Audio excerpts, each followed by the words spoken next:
Lord God, kami pinagpupuri at papasalamat sa iyo. Ikaw ang dahilan kung bakit kami nagtipon-tipon dito sa Espiritu at Pagpapahali.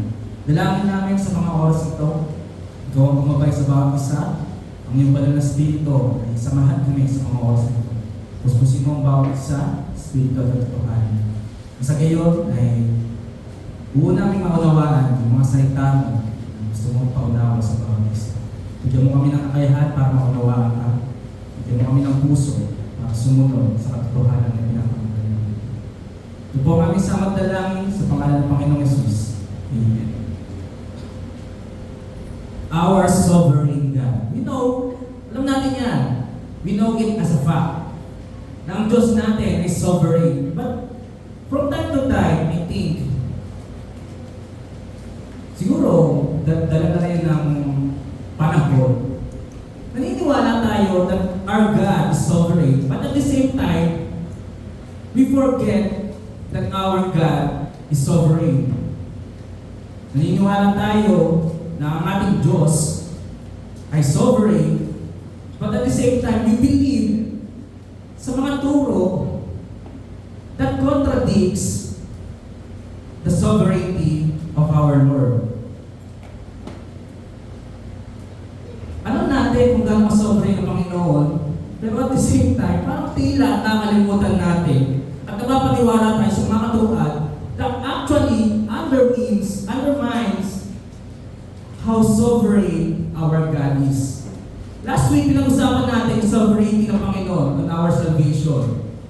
And yet, may mga turo that actually contradicts the sovereignty of our Lord. Kaya dapat malinaw sa atin ito. Because when we fail to understand that our God is sovereign, we will fail to appreciate our God as a whole. So, ang attempt natin dito for this month, ay maunawaan natin kung gaano ba ka-sovereign ang Panginoon. Kung hindi nyo alam yung meaning ng sovereignty, well, pag-uusapan natin yan ngayon. Pero ang gusto ko sa mga oras na to, maunawaan natin hindi lang sa katotohanan, bagkus personal sa mga buhay natin kung gaano ka-sovereign ang Panginoon in our lives. How do I try to understand it? Parang mga tatay yan. Pag inaalala ko si Daddy, kung natatanda si Daddy, gano'n ba as a sovereign? When it comes to the family, ang father will always be the head of the family. Walang duda yan. Hindi niya in-impose sa sarili niya, ako ang tatay, ako dapat ang masusunod dito. It is a God-given authority sa mga tatay, diba? Sila dapat yung nangunguna sa bahay. And every time we try to challenge that authority, yung Diyos na nagbigay ng authority sa mga tatay, yung sinachallenge natin. Kaya mga anak, mga asawa, irespeto natin ang mga tatay. Pero ang punto ko dito, pag iniisip niyo yung mga tatay natin, bawa, walang tao sa bahay, ikaw lang. Pero pag once na narinig mo yung sasakyan, ito yung lagi kong nararamdaman eh, kapag narinig mo yung sasakyan, nagdadaan, magbubusina, magbubukas ng gate, feeling mo, everything will be fine, nandito na si Daddy. Nakakatulog ka ng mahigpig sa gabi kasi alam mo, nandiyan yung tatay mo. Hindi ka nangangamba na baka wala kang kainin sa hapunan kasi narinig mo na yung sasakyan para parating na yung sasakyan ng tatay mo. Yung authority ng tatay sa simbahan, hindi lang sa mga responsibilities, bagkus pangangalaga sa kanyang pamilya, is part ng pagiging sovereign ng tatay sa bahay. Ganon din po sa Panginoon. When we say that God is sovereign, ang Diyos ang nangunguna sa lahat ng bagay. Hindi lang sa bahay, bagkus sa buong mundo, buong kalawakan. And to further understand it, yan, gusto kong balikan natin yung Doctrine 101. Yan. Ito yung, kung meron bang doctrine na natutunan ako sa Little Bible Church, ito yung talagang nag-revolutionize sa pagiging Kristiyano. The way I understand it, kung paano ito tinuro, parang instantly, naunawaan ko kung paano mag-operate ng Panginoon. Essence of of God and essence of man. Kung natatandaan natin, isang mabilis lang, our God is sovereign. Sovereignty. Pag sinabi pa ng essence, ito yung parang intrinsic value. Hindi mo pwedeng alisin. Ibig sabihin, nakikita nyo lang alisan dyan. Kapag isa dyan ay na-compromise or nawala, God will cease to be God. Ibig sabihin, kapag ang Diyos natin ay hindi sovereign sa lahat ng bagay, He will not be God anymore. Ganun din sa essence of man. Kapag nawala yung limang yan, man will cease to be man. Hindi na siya pwedeng tawaging tao. Ganun yung ibig sabihin ng essence. So, isang pasada lang, essence of God, number one, sovereignty. Hindi mo pwedeng kalisin sa kanya yan. Kapag merong teaching that contradicts the sovereignty of God, mali na agad yun. Righteousness. Our God is holy. Hindi siya nagkakamali. Hindi siya gumagawa ng kahit anong pagkakamali. Siya yung pinakabanal. Kapag gumawa siya ng kasalanan, He will cease to be God. Hindi na yung magiging Diyos. Ganun din sa justice. Kapag mayroong instance sa Bible na nakita mo naging unfair ang Diyos, you don't have to call Him God anymore. Love, eternal life, omnipresence. Pag sinabi omnipresence, yung presensya niya is omnidirectional. Buong lugar, buong kalawakan. Omniscience, yung karunungan niya ay walang hanggan. You know the past, the present, and the future. Sa millions, sa infinite decisions ng tao, alam niya lahat ng mga yon. Alam niya kung anong buhok yung natanggal sa iyo pagkagising mo ng umaga. Alam niya kung kailan ka magkakasakit. Alam niya lahat ng bagay. Ganun yung omniscience niya. Omnipotence, kaya niyang gawin lahat ng bagay. Immutability, ibig sabihin, hindi siya nagbabago. Kapag nagbago ang ating Diyos, hindi na siya Diyos. Tandaan niyo yan. Veracity, katotohanan. Kapag nagsinungaling ang Diyos, hindi na siya Diyos. Dahil ang essence niya is veracity, palaging totoo. At ang essence of man naman, kung makamsin niyo, madali tayo makarelate dito. Essence of man, lahat tayong tao, may kakayahan na magdesisyon para sa mga sarili natin, and that is what we call free will. Conscience, ito yung mga konsensya natin. Yung parang bumubulong sa mga isip natin na masama yan. Emotion, lahat ng tao ay may emosyon. Kapag wala kang emosyon, you cannot call yourself man. Self-consciousness, alam mo na nabubuhay ka. Kapag tumingin ka sa salamin, alam mo na ikaw yun. Hindi tulad ng mga hayop, di ba? Kapag ang manok, tinapatan mo ng salamin, hindi nila alam na sila yun. Hindi sila aware, hindi sila conscious sa mga sarili-sarili na. And yung mentality, lahat tayo may kakayahan mag-isip. Ito palang doctrine na to, although pinasadahan natin, could give us a guideline kung paano natin uunawain ang Panginoon. Kasi yan yung essence niya. Hindi ka pwedeng mawala. Pero ang problema, kaya ko pinakita yung essence of man at essence of God. From time to time, when we try to understand God, ginagamit natin from our essence towards God. Nakikita niyo yung pagkakaparehas, yung pagkamahawig. Yung free will, kaya natin mag-desisyon sa mga sarili natin. Yung Diyos, hindi niya kailangan ng advisor, sovereign siya. Hindi niya kailangan ng advice. Kaya niya gawin kung kahit anong gusto niya. Yung conscience natin, kahit pa paano alam natin yung moralidad. Meron tayong basic level ng morality na ito masama yan, ito hindi. Our God, hindi nagkakamali. Nakita niyo pagkakaparehas? Emosyon. Our God is love. Self-conscious. Alam niya na nabubuhay siya. Alam niya na present siya. Ang Diyos naman natin, may eternal life and omnipresent. And yung mentality, kaya natin mag-isip, ang Diyos, omniscient. Alam niya lahat ng bagay. We can solve complex mathematical problems, pero yung essence ng Diyos of being omniscient, alam niya lahat ng bagay. Ang problema kasi, when we try to understand God, when we try to understand yung purpose ng Panginoon sa mga buhay natin. From our essence, ang ginagawa natin, tinatranslate natin. Parang yung essence natin yung original. Yung mas mataas yung level. Pero actually, lagi ko sinasabi, we should always start with God. Ito yung essence niya, ito yung sovereignty niya. And kung paano natin itinatranslate sa atin. Nakita natin pagkakahawi, pero wag natin susubukan na intindihin ng Diyos gamit yung 5 essences natin to understand yung 10 essence ng Panginoon. Dapat mag-umpisa tayo kung sino ba ang Diyos. At ang pag-uusapin natin specifically is sovereignty. Pag sinabi sovereign, ano ba? Sovereign ng Pilipinas. Ibig sabihin, walang kahit anong bansa na kumokontrol sa Pilipinas. Merong sariling gobyerno ng Pilipinas kapag sinabi na sovereign country. Ganon din po sa authority ng mga tatay sa bahay. Sovereign yan. Yan yung maglilid. Kung ano sa naglilid yan, merong certain level of authority. At ganon din po sa Panginoon. Kapag sinabing sovereign ng Diyos, hindi na kailangan ng advisors, hindi siya mapipilit ni numan at ginagawa niya kung ano yung gusto niya.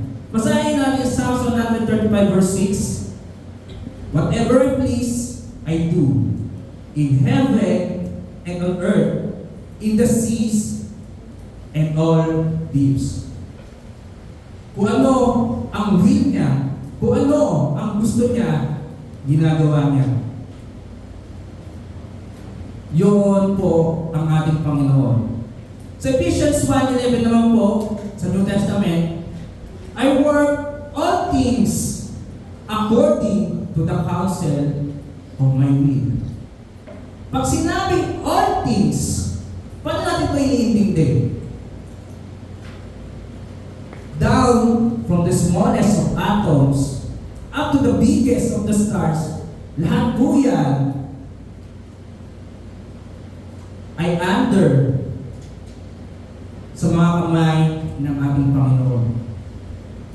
Walang electron na iikot na sobrang bilis na hindi alam ng Panginoon, na hindi kinontrol ng Panginoon, na hindi pinayagan ng Panginoon. Ganun din po sa mga bituin, kahit hindi tayo aware dyan, hindi natin nakikita, hindi natin na-observahan. Pero pag mayroong bituin na sumabog at hindi alam ng Diyos, our God is not sovereign over all things. Ibig sabihin, kahit yung buhok na nalaglag sa ulo mo ay hindi pinayagan ng Panginoon pero nalaglag, ibig sabihin, hindi ka sovereign. When we say all things, kahit sa pinakamaliliit na bagay,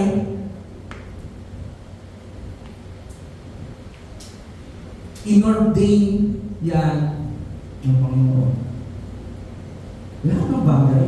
Oo, lahat ng bagay. Dahil kung hindi lahat ng bagay, God will fail to be God. Ibig sabihin tayo yung kasalanan. Pumasok yung kasalanan sa buong mundo. Inordain niya ng Diyos. Parang hirap naman natin niya. Is it the will of God for sin to enter this world? Tanungin ko kayo. Kagustuhan ba ng Diyos na ang kasalanan ay pumasok? Nakita niya sa future, si Adan, si Eva, magkakasala. Hindi ko, nagulat ako doon, bakit kinain yung yung prutas? Sabi ko naman bawal eh. Ang gusto ko, huwag nyo kakainin yan, Eva, Adan, pero kinain nyo. Ibig sabihin pa noon, ang Diyos ay hindi sovereign sa ginawa ni Eva at Adan. Napilitan ba ang Diyos na, ay wala na, no choice. No choice na tayo, nagkasala na kayo. Yan. Is it the will of God na ang kasalanan ay pumasok sa libutan? Is it the will of God na si Judas ay betray si Jesus Christ?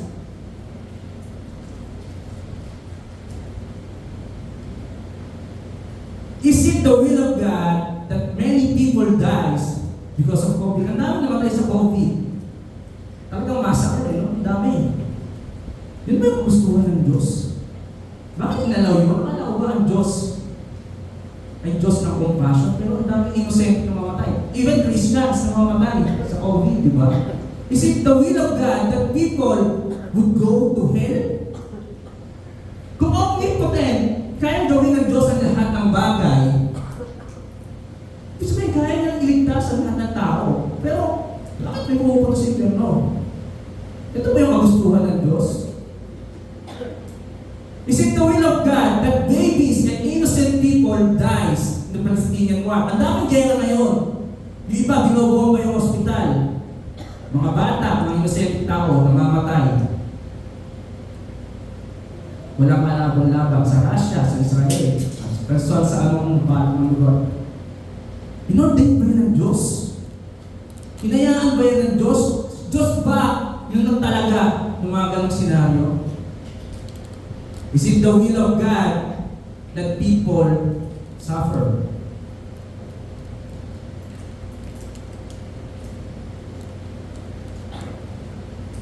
Ano sagot natin yan? Based sa mga question na yan, can we still say that God is sovereign sa kasalanan?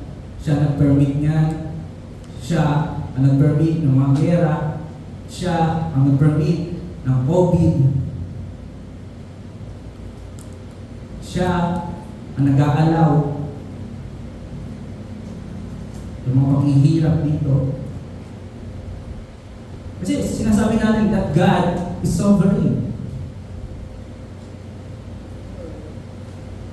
Lahat na nangyayari sa mundong to is under the will of God. Kung ganyan ang Diyos natin, can we still sing that you are good? Kinakanta natin yan, ha? You are good all the time. Pero kung hindi natin mauunawaan ang sovereignty ng Diyos, most probably, maisip natin, parang kasama ng Panginoon. Kung inalaw niya lahat ng bagay ng ganyan, ito ba yung kagustuhan niya? Maraming taong suffer, maraming taong mamatay.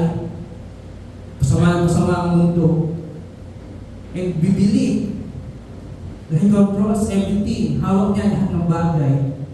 Ibig sabihin, kahit yung kasalanan, kahit yung mga hindi magandang nangyayari sa buhay natin, kagagawan pala ng Panginoon.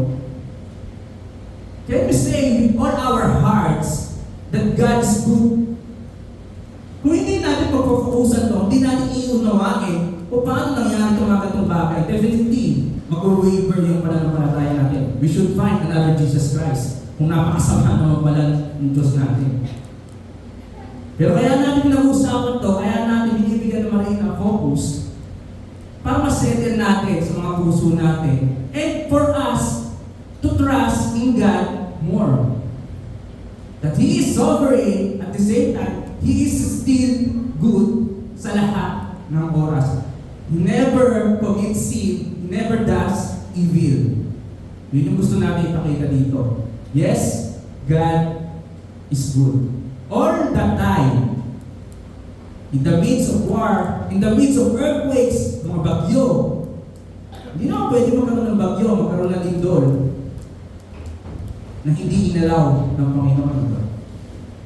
Ang daming namamatay sa kalamidad, but at the same time, paano natin i-interpret na Diyos yung may kagagawa mo? Diyos yung may control sa kanya. Inalaw ng Diyos yung ganong bagay.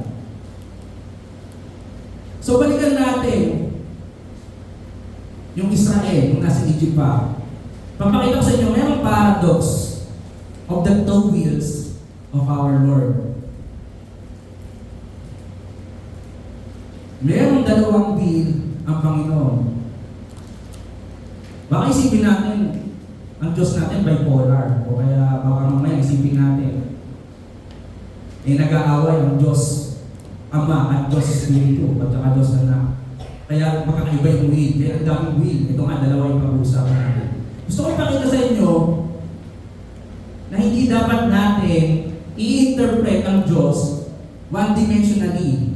Sasabi ko nga sa inyo, yung essence kasi natin yung ginagamit natin, yung emosyon natin, yung mentality natin, ginagamit natin to understand God. But we could only understand God through the Spirit. So kung natin i-interpret in the dimension ng mga tao, our God's way is always higher than us, than our ways. Dami natin sinasabi niya. Hindi natin kayang maabot yung mga plano niya kasi tayo, mga tao lang. Ganon din po dito sa two wheels of our Lord. Huwag natin sasabihin na ang Diyos natin ay may schizophrenia na parang ang daming personalidad sa isip niya. Papakita natin na mayroong dalawang nilang Panginoon. Basahin natin yung Exodus 4:21. Ito yung hardening of the heart na sinasabi. And the Lord said to Moses, when you return to Egypt, see that you perform before Pharaoh and all the wonders I have given you the power to do. But I will harden his heart so that he will not let the people go. Ano may eksena dito? Ang mga Israelita ayaw pakawalan ng Paraon. Inutusan sila ng Diyos, ng Israelita, inutusan ng Diyos na pumunta sa Promised Land. Natatandaan nyo yan? Alam natin yan, di ba? Yun ang will ng Diyos. Na ang mga Israelita ay umalis sa Egypt at pumunta sa Canaan. Yun ang pinag-utos ng Panginoon kay Moses. Ito yung gawin mo, Moses. I command you. But at the same time, kung titignan nyo, Diyos din ang nagpatigas ng puso ng Paraon. Balikan natin yung Exodus 4:21. But I will harden his heart. Diyos ang gumawa para tumigas ang puso ng Paraon. Para hindi niya kayo paalisin sa Egypt. Nakikita niyo yung two wills. Unang will ng Panginoon, it is God's will that the Pharaoh let the Israelites go. Yung another will, it is also God's will that the Pharaoh doesn't, mali yung grammar ko, doesn't let the Israelites go. Contradicting, parang contradicting. Pero ang papunto natin dito, gusto ko ipakita sa inyo, yung dalawang will ng Panginoon. At gusto natin itingin, ano ba yung difference ng dalawang yan? Una, inutusan si Moses, ito yung command, na umalis kayo. Mga Israelita, umalis kayo dyan. Pumunta kayo sa Canaan. This is the will of our Lord na kino-command. Will of command. Let my people go. Yung another will na sinasabi natin is will of decree. Pag sinabing decree, inordain. Sinet na, nakaset na. God hardens the Pharaoh's heart. Ito yung will of decree. Kapag ito, dinigri ng Diyos, walang kahit sino man ang makasagabal, walang kahit sino man ang makapigil sa dinigri ng Panginoon. Kahit kamatayan, kahit si Satan, kahit anong kalamidad, kahit panalangin ng tao, kapag dinigri ng Panginoon, walang makapigil. Paano natin iintindi ang will of command? God gave the commandments. Thou shalt not kill. Honor your mother and father. Thou shalt not covet. Ito yung will niya. Ayaw niya. Nagpapaslang tayo. Tama ba? Ayaw na ayaw niya yan. Kino-command niya yan. But at the same time, ang dami pa rin pumapatay. Inaalaw niya. Ayaw na ayaw niya, napapasusin natin yung mga magulang natin, hindi natin re-respeto. But at the same time, marami pa rin, from time to time, hindi natin nare-respeto yung mga magulang natin.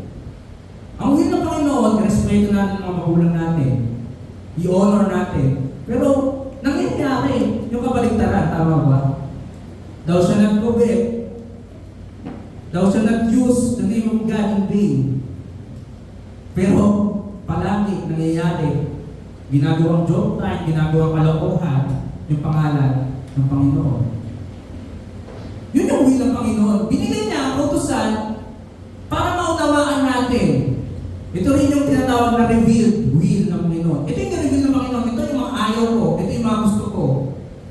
But at the same time, merong secret will o kaya will of decree para pare-parehas na lang tayo ng words. Gamitin natin yung will of command at will of decree. Actually, maraming terms na ginagamit, pero I find the will of command and will of decree na parang pinaka-suitable sa ito kasi. Yung will of decree, ito naman yung in-ordain ng Diyos para sa buong mundo. Pag natin ito iniintindi, yung will of command, parang microscope. Very specific. Yung will of decree, universal. Malawak na understanding. Malawak na view. Hindi sila magkakontradict kasi kung papansin nyo, ang will of command, binigay niya yung kausap, sinabi niya yung mga ayaw niya, yung mga gusto niya, for us to understand God, para makita natin yung glory ng Panginoon.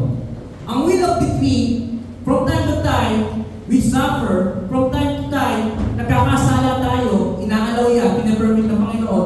From time to time, may mga gera, may mga lindol, may mga bagyo, na kumikitil ng buhay, but at the same time, tingnan niyo yung focus ng Panginoon. Yung mga ganon, still shows the glory of God. Kung paano ang will of command points us to glorify Him, still, yung will of decree points us to focus on Him more. Kung papansinin niyo, kung babalik tayo sa eksena, bakit pinatigas ang puso ng Diyos ang puso ng Paraon? Para makita ng Paraon yung pagkakamali niya.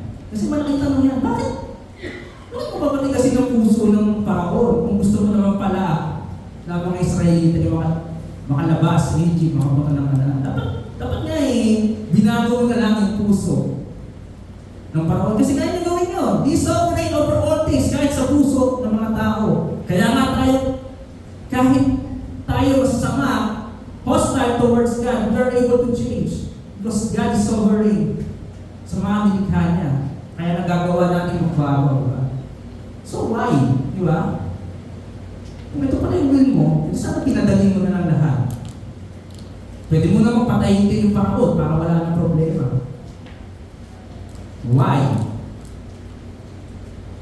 At the end of the 10 plagues, nakita ng Paraon yung pagkakamali niya. Nag-realize niya yung malaking kasalanan na ginawa niya sa Diyos. Kinalaban niya, nag-rebelde siya sa Diyos. Na-realize niya yung kasalanan niya na pagpigil sa gustuhan ng Panginoon. Kaya sabi niya, suko na ako. Sige, lumabas na kayo. So, in a way, kaya pinatigas ng Diyos ang puso ng Paraon para ma-realize ng Paraon yung kasalanan niya. Ibig sabihin, hindi ginagawa ang Diyos yung mga ganyang bagay para lang paglaruan tayo, paikot-ikutin tayo. Ibig sabihin, meron siyang palaging plano. Sa lahat ng bagay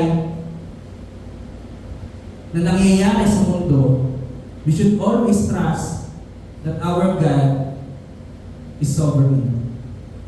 Hindi niya hinahayaan, hindi niya inaalay yung bagay dahil wala lang, trip niya lang. Another point na kailangan natin maunawaan, ang Diyos natin, although omniscient, alam niyo yung bagay, lahat ng bagay, from time to time ang understanding natin sa omniscience, parang hinuhulaan ng Diyos yung future. Parang nakikita niya yung future. Parang si Nostradamus, kung nakikita ni Nostradamus yung mangyayari sa hinaharap. Mga kapatid, hindi po manghuhula ang ating Diyos. Nung nilikha niya ang buong mundo, at nung nilikha niya ang buong sanlibutan, yung sarili niya. Uy! Climax sa uy! Mag-aaway pa na itong ganito ganyan. Na parang nakikita niya lang sa future. Parang napanood niya lang yung trailer. Mga kapatid, when we say God is sovereign, in ordering all things, sa pagkakaayos na lahat ng bagay, Diyos ang gumawa ng lahat ng yun. Hindi siya passive God, na parang pinapanood nila yung mga nangyayari sa mga buhay natin. Ay, nakikita ko sa ilaw, madadapa. Hindi. Diyos ang nag-ordain na parang madapa, matalisod sa ilaw. Kahit yung mga maliliit na bagay, naka-order niya, inalaw yan ng Diyos for His good pleasure. And yun yung gusto natin maunawaan. Bakit inaalaw ng Diyos? Ulit-ulitin natin, wag natin ilalagay ng mga pag-iisip natin sa pag-iisip ng Diyos. Gusto natin maunawaan kung paano ang Diyos ay kumikilos, kung paano ang sovereignty ng Diyos ay pinapakita sa lahat ng kanyang nilikha.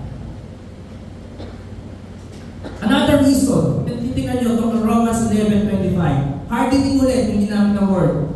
For I do not want you, brothers and sisters, to be uninformed of this mystery, so that you will not be wise on your own estimation, that the partial hardening has happened to Israel until the fullness of the Gentile has come in. Ano sinasabi dito? Yung hardening daw ng puso ng mga Hudyo ng bansang Israel, kasama yan sa plano ng Diyos.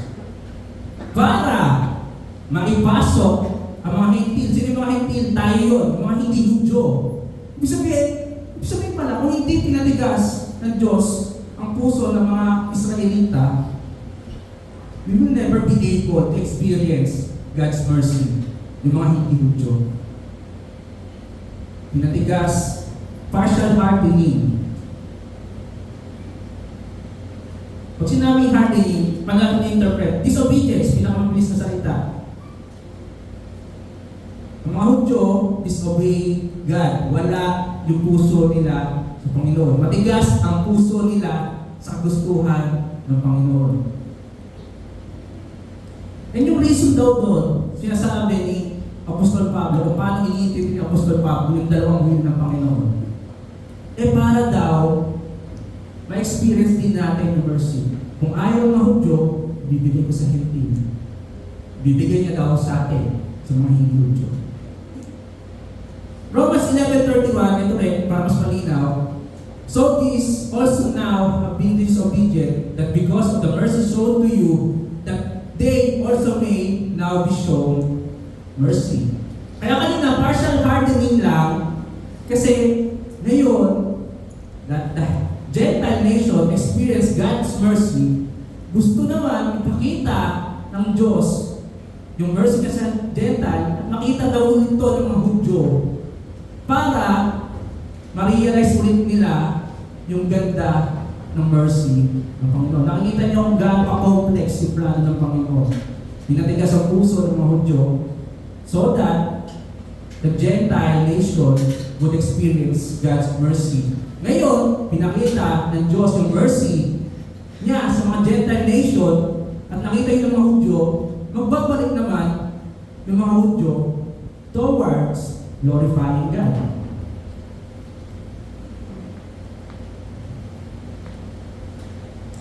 The same way, ayaw din ng Panginoon na matigas ang puso natin sa Kanya.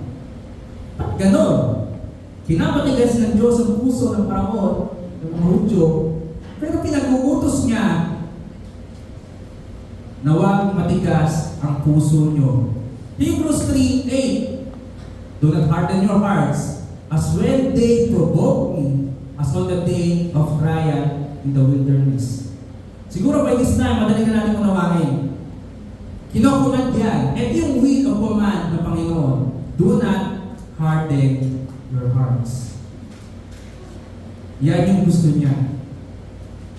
Pero, in the order of the bigger things, nandyan yung mga yan, katigasan ng ulo, nandyan yung disobedience natin, nandyan yung pagsuway natin sa Kanya. And He allows that, di ba?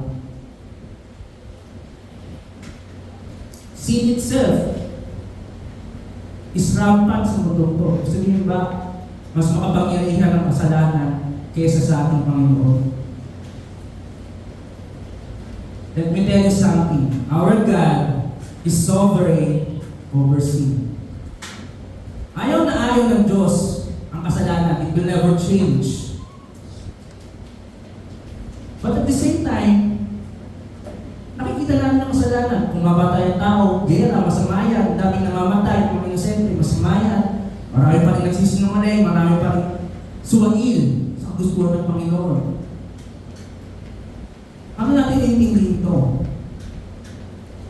Una sa lahat, God has the power to restrict sin. When we say God is sovereign over sin, ibig sabihin, mas mataas ang Diyos kaysa mga kasalanan na ginagawa natin.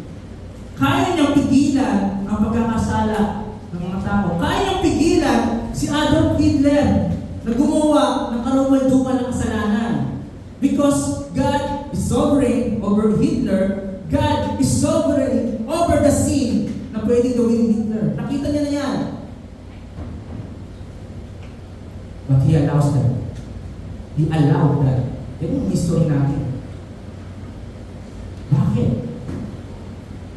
Karumal-dumal na rin ba ang Diyos nung inalaw niya na si Hitler ay gawin lahat ng bagay? Or, walang kapangyarihan ng Diyos para pigilan si Hitler para gawin niya? Mga kapatid, merong kakayahan ng Diyos. He is sovereign over sin. He can restrict sin.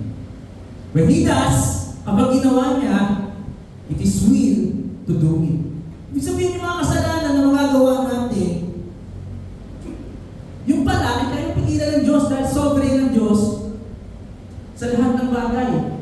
Sabihin, kung magnanakaw ko mamaya, pwede niya akong pigilan. Pwede niya akong misdirect, o kaya pwede niya akong bigyan ng sakit para hindi ko matuloy yung kasalanan ng pagnanakaw. Kung yun yung will niya. But at the same time, kapag hinayaan niya lang ako na magnakaw at magkasala, it means that it is also His will not to restrict ng sin. He can restrict our sins. Maraming instances sa Bible na pumigil. Let's say for example, Meshach, Shadrach, Abednego. Anong gustong gawin ng hari kina Meshach, Shadrach, Abednego? Patayin. Masama yan. It is a sin. Murdering. Pero, ang will ng Diyos ay huwag silang mamatay. Pinigilan niya yung kasalanan. Hindi natuloy ang murder. Hindi nasunod, hindi natupo si Meshach, Shadrach, at Abednego. When He does, it is His will to do so.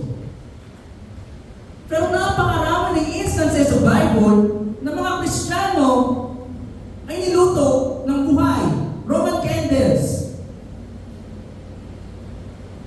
Si Nero, ginawang kandila yung mga Kristiyano.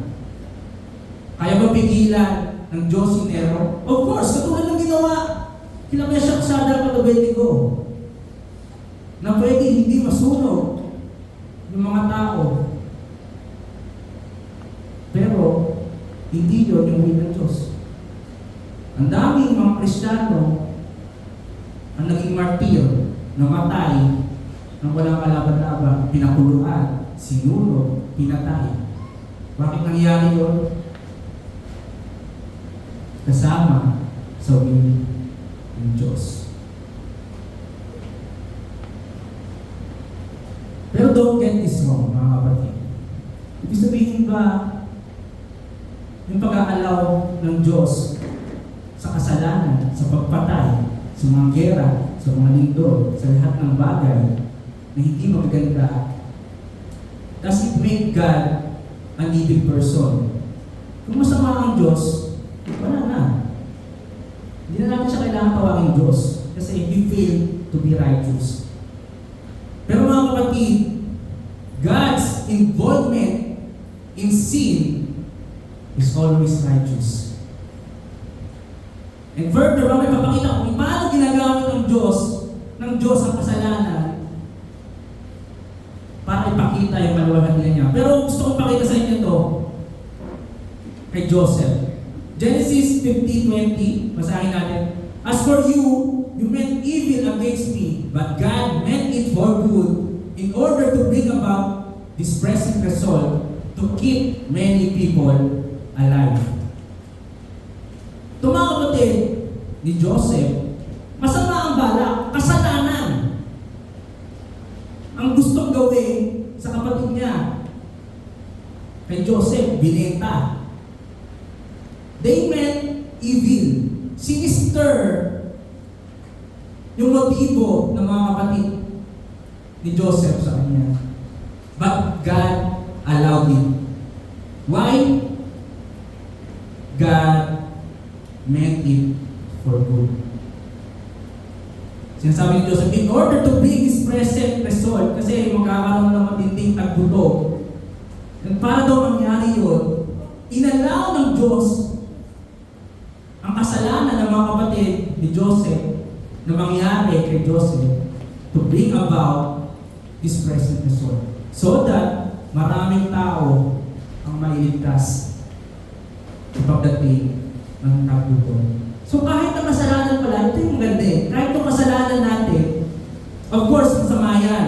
Every time na tayo gumagawa yan, wala tayo ba dapat sisihin kundi tayo.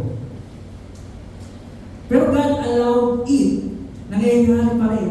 We fail to glorify Him from time to time. We commit sin na pwede na mapigilan ng Diyos.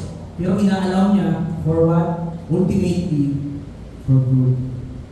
So we can see na every time that God is involved sa sin, He never commits sin. Because God is sovereign over sin. Hindi kaya bahira ng kasalanan ang Diyos na banal.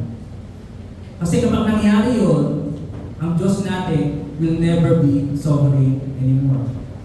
God's involvement in sin is always righteous.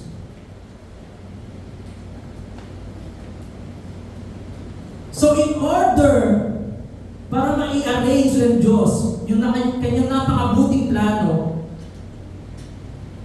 kasama yung mga from time to time na pagkakasala natin, ay inalaw niya, hindi dahil masama yung balak na sa atin para mag-suffer tayo. Bagkus, meron siyang palaging mabuting plano kung bakit niya inaalaw niya. Ito yung gusto ko yung punto sa bawat isa. Nagkakasala tayo, but still, our God is sovereign over our lives. Inalaw niya yan kasi kahit anong pagkakasala mo, will never be able to contradict yung grand purpose ng Diyos sa buhay mo. Huwag kang mag-alala, sakop ka, saklaw ka ng plano ng Diyos. Saklaw yan, hindi nagulat ang Diyos na nagkakasala ka. Inaalaw yan ng Diyos. Bakit? Isa sa pinamabis kong naiisip, in the midst of our failure to glorify God, in the midst of our sinful life, napapakita ng Diyos yung kabutihan niya. Napapakita ng Diyos yung walang ganyang patawad. Diba? Inaalaw niya yun para ipahamdam sa atin yung pagmamahal niya because God is love. God is merciful. But at the same time, we can help but think, di ba parang Diyos yung may dahilan kung bakit ko ginawa yung mga bagay? Lagi ko narinig ito sa mga ano, kapag merong tao, pumaslang ang tao, sinasabi, pinapagawa to sa akin ng Diyos. God made me do it. God made me do sin. Kasi kung hindi natin iintindihin mabuti, parang ganun nga. Na parang in order na maiayos, maisalansan ng Panginoon yung buong mundo, buong kalawakan, parang in a way, Diyos yung dahilan kung bakit ako nagkakasala. Diyos yung dahilan kung bakit ko gagawin itong masamang bagay na to. When we try to think like that, ayan na naman, naging one-dimensional na naman tayo. We're trying to understand God, the purpose of God, in our own little minds. Hindi Diyos yung may dahilan kung bakit ka nagkakasala. Gumagawa ka ng kasalanan dahil yon ang gusto mo. Papalikan natin yung two wheels ng Panginoon.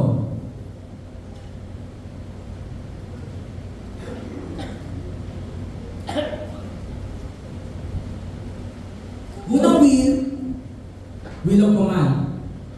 Kinocommand niya tayo na dapat maging banal tayo. Ibig sabihin, ayaw niya ng kasalanan. Yan yung totoo, di ba? Kinocommand niya paulit-ulit sa Bible ng beses. Kasi sinasabi niya na umiwas tayo sa kasalanan. Yun yung kinocommand niya. Yun yung gusto niya mangyari sa buhay natin. Huwag tayo magkasala. Pero, will din niya kakasala tayo kasi kung hindi niya will yun, dapat hindi mangyayari yun. Paano natin ito iintindihin? God never commanded us to sin. But God decreed that man should have a free will. Will of command, ito yung gusto niya. Huwag tayo magkakasala. Will of decree, ito yung decree niya. Ito dapat yung mangyayari. Ang bawat isa sa atin, mayroong kakayahan na magdesisyon para sa mga sarili-sarili natin. Yan yung essence ng man. Free will. Kapag nawala yung free will, hindi na tayo tao. And God decreed that man should have free will. So every time we sin, it is because it is our will. And God allows it because God is sovereign over sin. Kahit anong gawin mong kasalanan, as long as nalawin ng Diyos, it will never affect the holiness of God because God is sovereign over sin. And dun sa previous na pinag-aralan natin, yung involvement ng Panginoon palagi sa kasalanan is always righteous. Because if God does evil, God will cease to be God. Kung ang Diyos ang nag-Diyos sa atin para magkasala, nagkakasala ang Diyos. I-invite niya tayo magkasala. God is never tempted and will never tempt. And we know that the existence of our God is our basis for absolute goodness. Kung ang Diyos natin ay gumagawa ng kasalanan, wala nang kabutihan ngayon. Naunawaan niyo ba? Kasi yan ang Diyos natin is the basis of moral goodness. Kung meron mang existence dito na palaging banal, walang iba kundi Diyos yun. Kundi yun yung mangyayari, then forget about sin. Wala nang sense ang kasalanan, wala nang sense ang righteousness. Kung ang mismong Diyos natin ay nagkakasala. So, God never made us do sin. God decreed na ang tao ay mayroong free will. Kataon nga lang ng free will natin is always hostile against sa gustuhan ng Panginoon. Kagustuhan, will of command. Same way, mga kapatid, gusto ko ipakita sa inyo, ito yung mga last points natin. Maraming namamatay, maraming suffer. Throughout the history of this earth, David and Goliath, pinatay ni David si Goliath, mga gera na pinanalo ni Haring David, mga gera na pinanalo ni Joshua.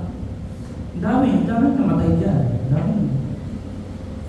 And lagi itong tinitira ng mga hindi naniniwala sa Diyos. Na ang Diyos daw natin ay murder, mass murder. Ang dami niyang pinapatay throughout the history of this earth. Ibig sabihin ba, God is pleased kapag mayroong namamatay? Na parang ito ba yung entertainment sa Diyos? Nakikita niya, pinapanood na tayo, dami namamatay ngayon sa gera. Is God pleased sa mga ganong eksena, sa mga ganong pagkakataon? Basahin natin yung Romans 1:24-25. Ito sinasabi ko, kapag inaalaw ng Diyos ang kasalanan, palagi siya mayroong reason. And one of the main reason is to punish us. Romans 1:24-25, therefore God gave them up to bad impurities in the lust of their hearts. Nakita niyo yung pag-allow, pag-permit ng Diyos na ang tao daw ay magsakal sa impurity, sa lust of their hearts. Inalawin ng Diyos. Ibig sabihin, pwede niya pigilan, pwede niya rin hindi pigilan, but this time, hindi niya pinigilan. Kaya ang nangyari, ang mga tao ay nagsakal sa lust of their heart, so that their bodies would be dishonored among them. For they exchanged the truth of God for falsehood and worship and serve the creature rather than the Creator, who is blessed forever. Amen. Ano ang specific na kasalanan dito? Homosexuality. Hinayaan na daw ng Diyos na itong mga taong to ay bumigay sa mga kasalanan nila, sa mga lust ng mga puso nila, para parusahan sila. Ibig sabihin, yung pag-allow daw ng Diyos, kahit sa kasalanan, ay mayroong good purpose. Para pakita ng Diyos yung justice niya. Para parusahan yung mga tao. One way of God's reason kung bakit niya inaalaw yung sin is to punish people. Para ipaalala yung will of command niya. Kung ano ba yung ayaw niya. Kung ano ba yung gusto niya.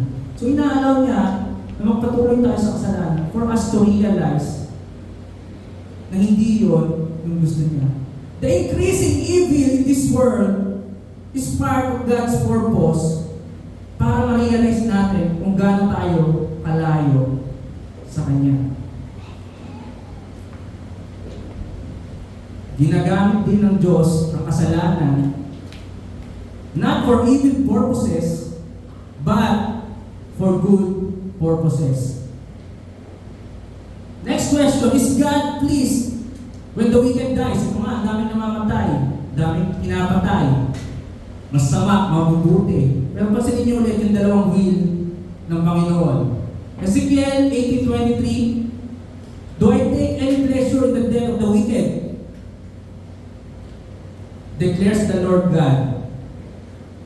Ito yung will na gusto niya. Will of command. Ito sana dapat daw yung mangyari. Rather than that, He would turn from His ways to live. Natutuwa ba daw ang Diyos kapag ang masama ay namamatay?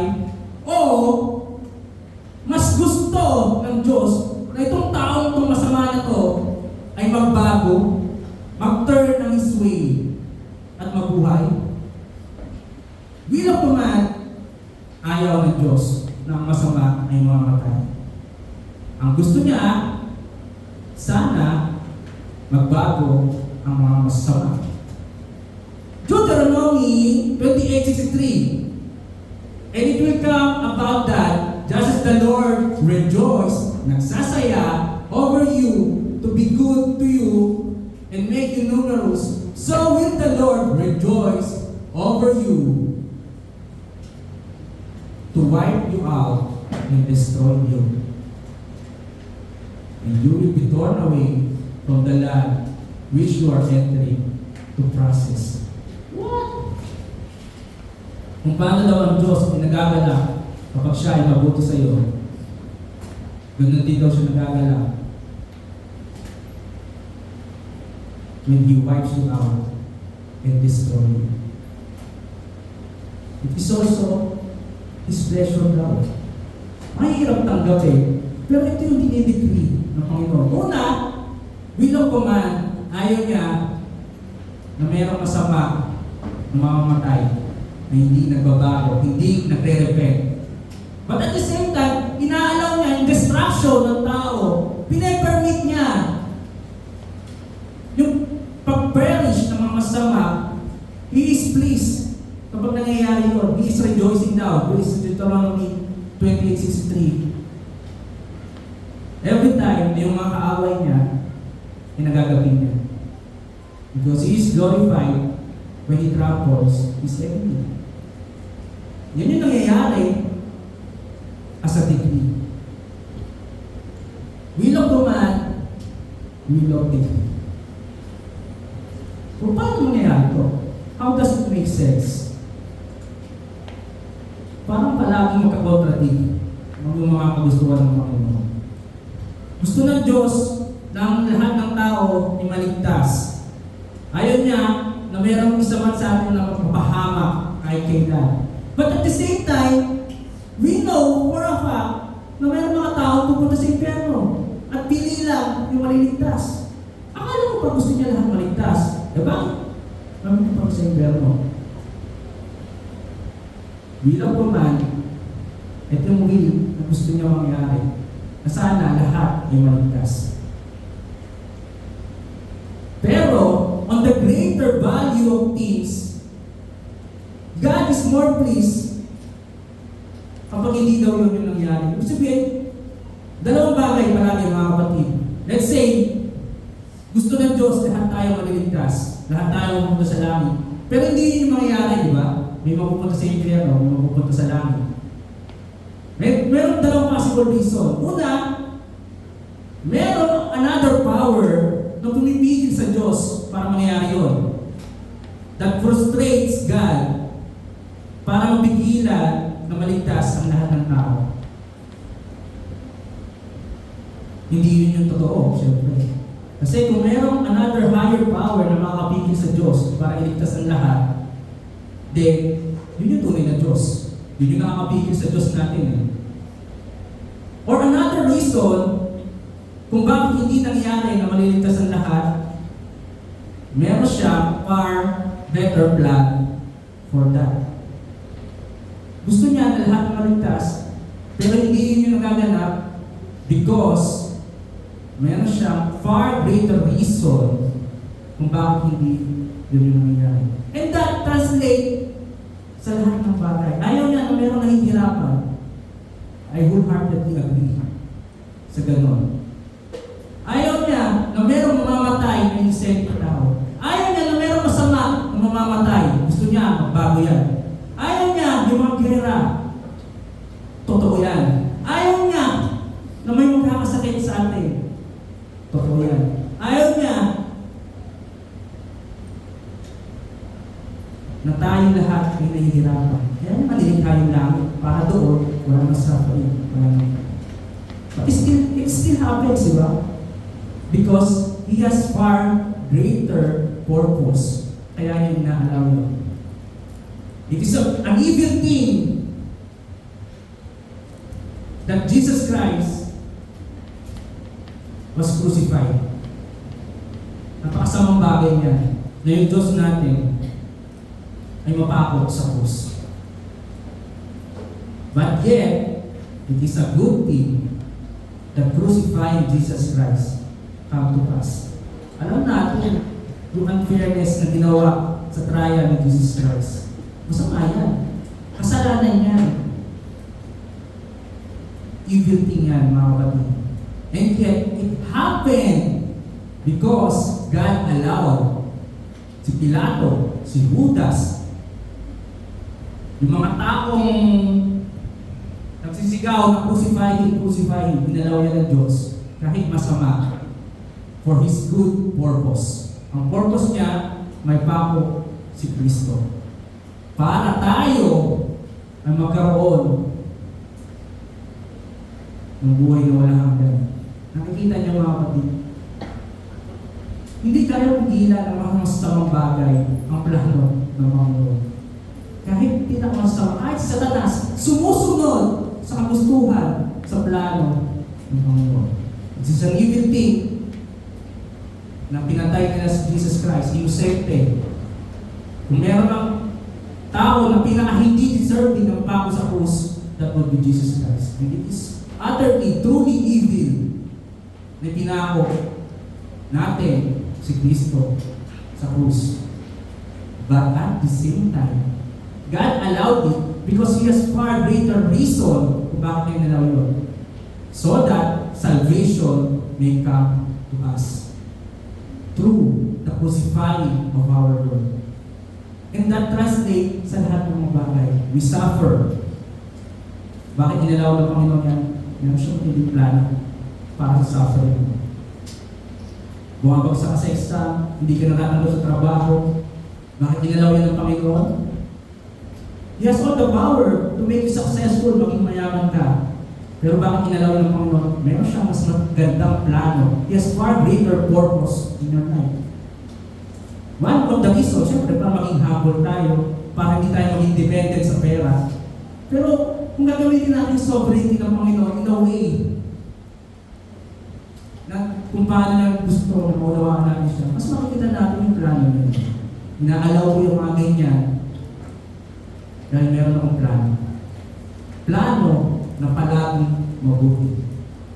In the order of all things, even acts, even sin, ay gumagawa kalakit-lakit para sa ikabubuti ng mga tao nagmamahal sa Kanya. Yan ang pinakamagandang assurance, mga kapatid. Na walang kahit anuman o sino man ang makakapag-frustrate sa plano ng Diyos sa iyo, sa bawat isa sa atin. I believe it is a good reason to trust God.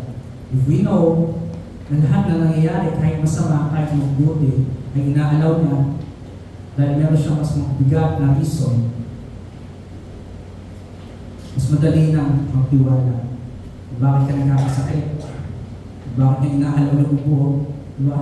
Bakit niya inaalaw na mahirapan ka? Yung reason niya palagi would always glorify Him. Mas mapalapit tayo sa Kanya para mas maunawaan natin siya. So as a way of summary, the will of the man is inclined. Ito yung parang inclination ng Diyos towards His character. Yung kautusan, binigay, yung Bible binigay, para ma-incline tayo sa character ng Diyos. Ito siya. Ito yung mga ayaw niya. Ito yung gusto niya. While the will of the Greek is inclined towards the universality of things. Kung paano lahat ay nangyayari, masama man o mabuti, yun yung inclination niya. Hindi siya inclined sa misery natin. Hindi yun yung gusto niya mangyari sa mga buhay natin na mag-suffer tayo. But He still permits it for a greater promotion of happiness.